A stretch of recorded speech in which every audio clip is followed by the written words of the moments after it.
Bonjour, salam alaikum. Aujourd'hui, Inch'Allah, on va faire fémur, le fémur. Donc, le fémur, c'est un os long, forme le squelette de la cuisse.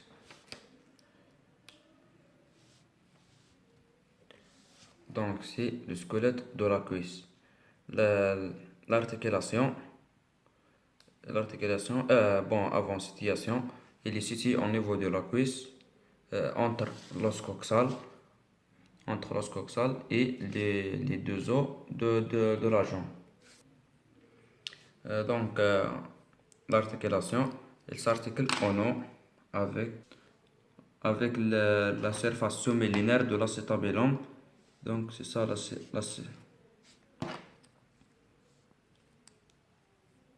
l'acétabulum. وهذا c'est la fosse acétabulaire et la surface semi-linéaire qui est au centre. Elle s'articule avec la tête de fémur. Et elle s'articule en bas avec le patella, et forme l'articulation fémuro-patellaire, et avec le tibia forme l'articulation fémuro-tibiale. Et en haut, c'est l'articulation coxo-fémorale. Donc, elle présente à décrire un diaphyse ou bien corps et deux épiphyses ou bien deux extrémités proximales et distales ou bien supérieures et inférieures. Donc, il est oblique. Quand on peut remarquer qu'il est oblique de haut en bas et de dos en dedans. Donc, il n'est pas vertical, il est oblique. Il est oblique un peu de haut en bas et de dos en dedans. De dos en dedans. Et il présente une excavation sa partie postérieure. Quand on peut remarquer, regardez, c'est une excavation. تقعر. Et en avant, c'est l'inverse, c'est convexe. Mais en arrière ou bien postérieur, il est excavé.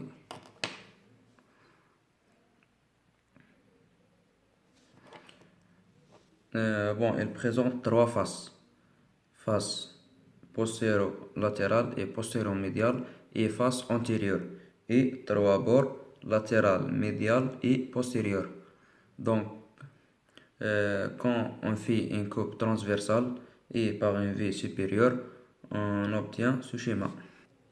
Donc, là, c'est V supérieure. V supérieure.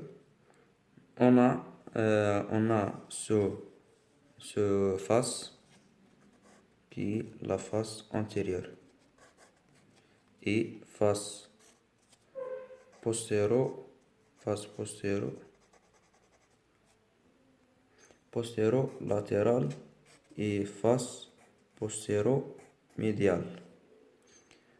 Et concernant les bords, on a bord latéral et bord médial et bord postérieur. On peut remarquer ici, bord postérieur. On peut remarquer que le bord postérieur il est un peu large parce qu'il présente deux lèvres. Je vous l'explique après. Et concernant les caractères de chaque face, on commence par la face antérieure. La face antérieure, elle est convexe. Regardez.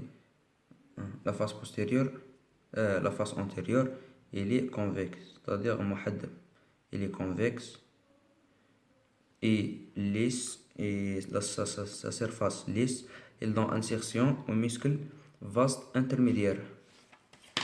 Donc, c'est ça le muscle vaste intermédiaire s'insère sur la face antérieure.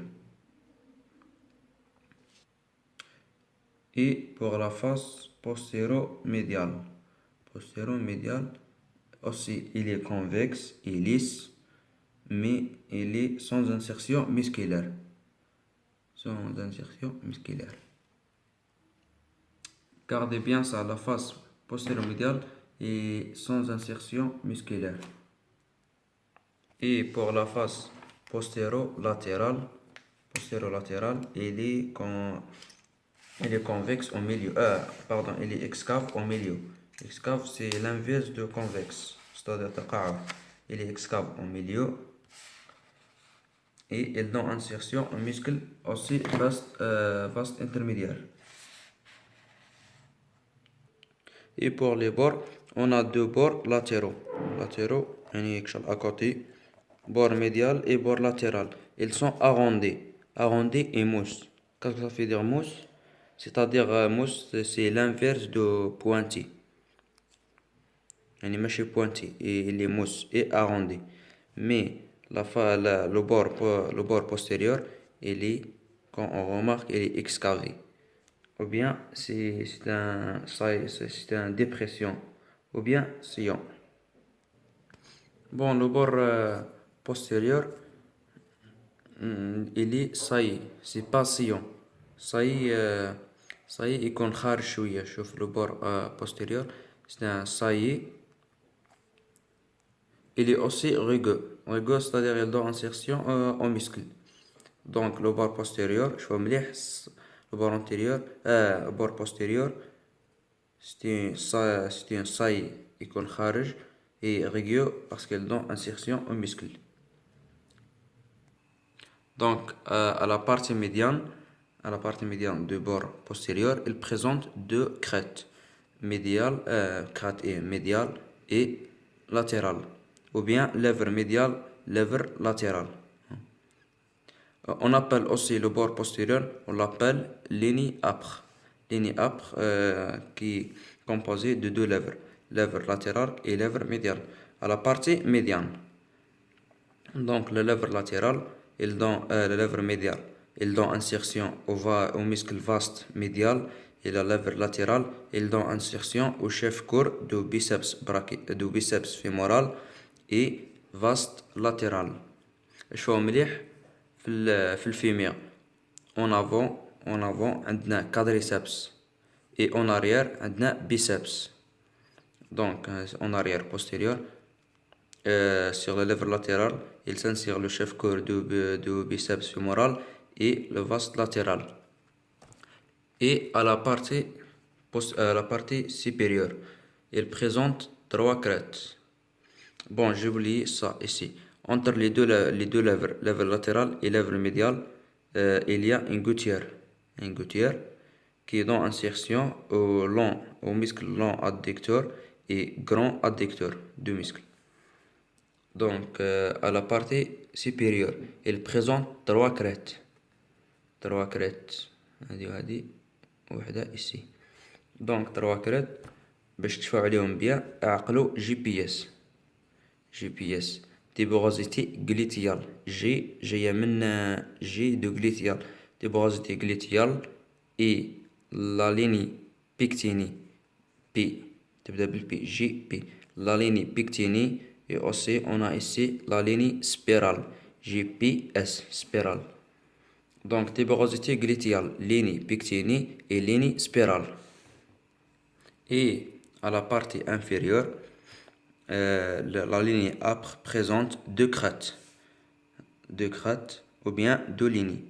Donc, ce ligne âpre se bifurque la partie supérieure, bifurque en deux lignes. Ligne supracondylaire latérale et ligne supracondylien médial. Donc latéral et médial. C'est ça les condyles. Donc c'est-à-dire au-dessus du condyle. Supracondylaire médial, supracondylaire latéral. Et ce deux lignes délimitent entre eux la surface poplitée. Surface poplitée. Donc, deux lèvres à la partie médiane, lèvre latérale, lèvre médiale. Et la partie supérieure, tuberosité gluteale, trois crêtes, tuberosité gluteale, ligne pectini et ligne spirale. À la partie inférieure, deux lignes, ligne supracondylaire latérale, ligne supracondylaire médiale, délimite entre eux la surface poplitée. On va passer aux extrémités. Donc l'extrémité proximale, elle présente trois composants. Donc la tête du fémur, le col et les deux tuberosités qui s'appellent grand trochantere et petit trochantere. Donc la tête du fémur, c'est un saillie, c'est-à-dire محدب. C'est le contraire de dépression. C'est un saillie articulaire. On a dit, il s'articule avec la surface sublinaire de l'acétabulum et arrondi représente les 2/3 d'une sphère de 20 mm de rayon. Aussi, il présente en arrière la fossette ou bien la fossette de la tête fémorale ou bien fovea. On appelle fovea, c'est ça.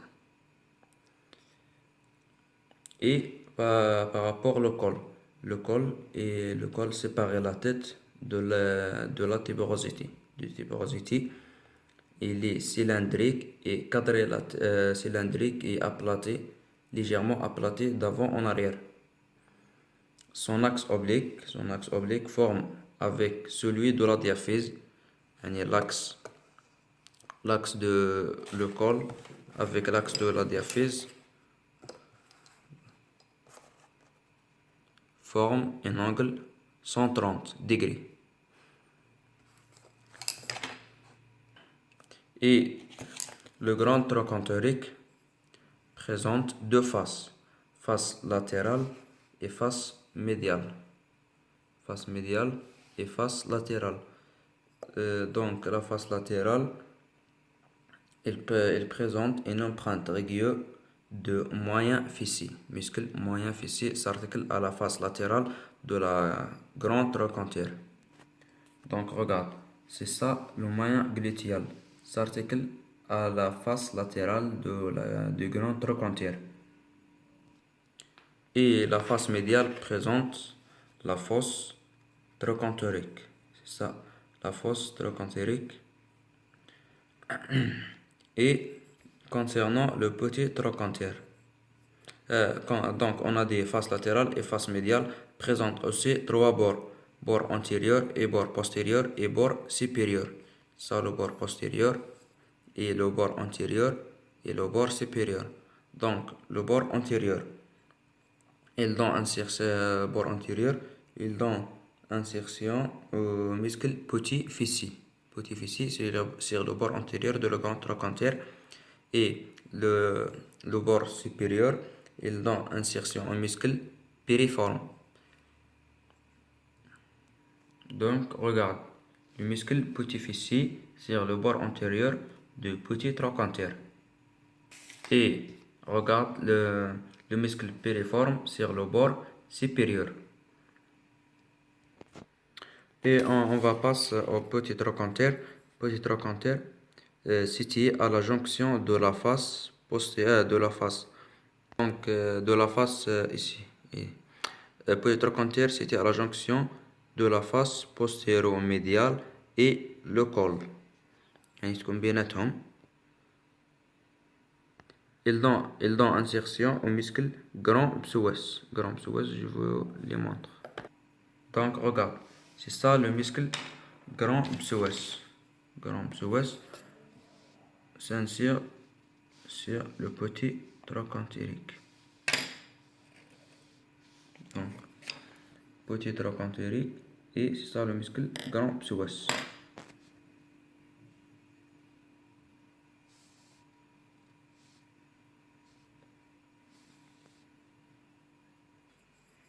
Et en avant de l'extrémité proximale, on a la ligne intertrochantérique et en arrière, on a crête intertrochantérique. On commence par la ligne intertrochantérique. La ligne intertrochantérique, elle sépare le col de la diaphyse. Ça, le col, c'est la diaphyse, donc elle sépare le col de la diaphyse. Elle présente un tubercule à sa partie supérieure. Ici, appelé tubercule pré-trochantérique. Et il est séparé de la petite trochantérique par une fossette appelée aussi fossette pré-trochantérique. Et concernant le crête trochantérique, il relie les deux tubérosités, grande trochantérique et le petit trochantérique. On va passer aux extrémités distales. Donc l'extrémité distale, elle est volumineuse. Donc كبيرة, volumineuse et développée dans un plan transversal. Donc ça le plan transversal. Donc développé dans un plan transversal. Il se compose de deux saillies articulaires, ou bien on appelle les condyles féméraux, condyle latéral, condyle médial et condyle latéral. Donc ce condyle, ils sont réunis en avant, c'est-à-dire la skin en avant et séparés en arrière par une fosse intercondylaire. Cette extrémité présente 5 faces, antérieure et postérieure, latérale et médiale et inférieure. Donc on commence par la face antérieure. La face antérieure présente quoi? Présente la surface patellaire. La surface patellaire où s'articule le patella. L'os patella s'articule ici. Donc ce surface présente deux lèvres, lèvre médiale et lèvre latérale et lèvre médiale. Et pour la face inférieure, donc c'est ça, la face inférieure, elle présente la surface condylaire. La surface condylaire qui est le prolongement de deux versants de la surface patellaire à la face inférieure. Prolongement de la version médiale et prolongement de la version latérale. Donc la surface patellaire et les condyles sont réunis par un discret rhénaire. C'est ça, c'est pas 17. Donc regarde, 17 rhénaire, appelé rhénière. Discret rhénaire.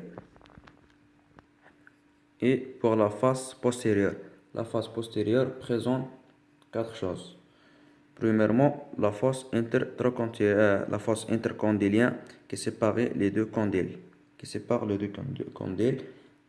Et cette fosse, ou bien cette fossette, elle est limitée en eau par l'aine, appelée l'aine intercondylienne. Et présente la surface condylienne de condyle médial et condyle latéral. Présente aussi la surface poplitée au-dessus, et deux tubercules. Tubercule supracondylaire médial et supracondylaire latéral. C'est ça le deux tubercules, 1 et 2, médial, latéral. Tubercule supracondylien aussi, latéral et médial. Et pour la face latérale. La face latérale et la face médiale. La face latérale présente quatre choses. Aussi, épicondyle latéral, et la fossette du muscle poplité. 5. C'est la fossette du muscle poplité et l'épicondyle latéral, c'est 3. Et la fossette du chef latéral du muscle gastrocnémien. Et une gouttière condylaire latérale qui sépare la face latérale de la face inférieure.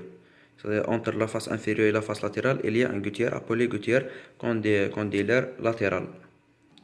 Donc on a deux muscles sur la face latérale. Donc fossette du muscle poplité, c'est ça le muscle poplité. Et c'est ça le muscle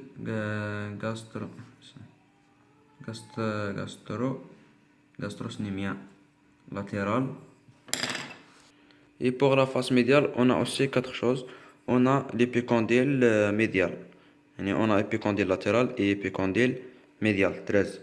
Et on a le tubercule de l'adducteur. Qui est au médial. 11, c'est le 11, tubercule de l'adducteur. Je vais le montrer sur le schéma. Et la fossée de chef médial du muscle gastrocnémien. Ouais, on a déjà dit, sur la face latérale, on a la fossée de chef médial du muscle gastrocnémien. Et sur la face médiale, on a le chef médial du muscle gastrocnémien. Et on a aussi gouttière, comme la face latérale, on a un gouttière condylaire médial. C'est ça le muscle, c'est ça le chef médial du muscle gastrocnémien. Et tubercule de l'adducteur ici.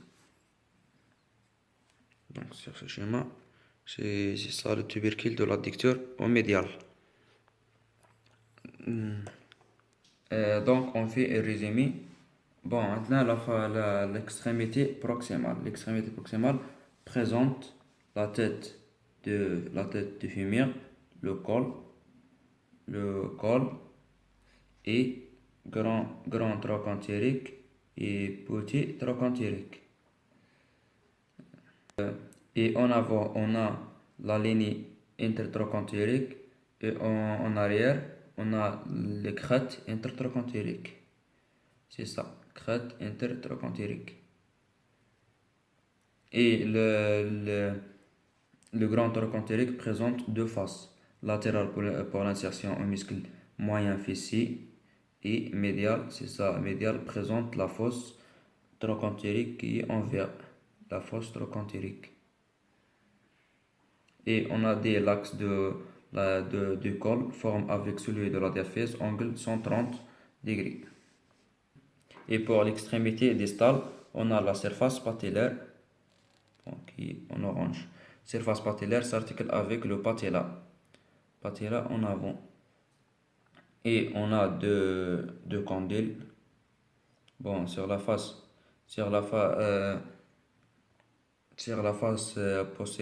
face postérieure, on a deux condyles latéral et médial et fosse intercondylaire et surface poplitée et deux tubercules latéral et médial. Donc on a dit le bord postérieur qui s'appelle la ligne âpre présente deux lèvres. Donc regarde, une lèvre médiale et lèvre latérale. Et sur le bord, sur la face, sur la partie supérieure, présente crête glutéale et deux lignes. Ligne pectinie et ligne spirale. Donc je fais au GPS. Glutéale, spirale, pectinie. Bon, la ligne upper se bifurque en bas et dans deux lignes supracondylaires. Ligne supracondylaire latérale et ligne supracondylaire médiale qui délimite entre eux la surface poplitée qui est en jaune. Et c'est ça pour le fémur. La prochaine fois, Inch'Allah. Bon courage.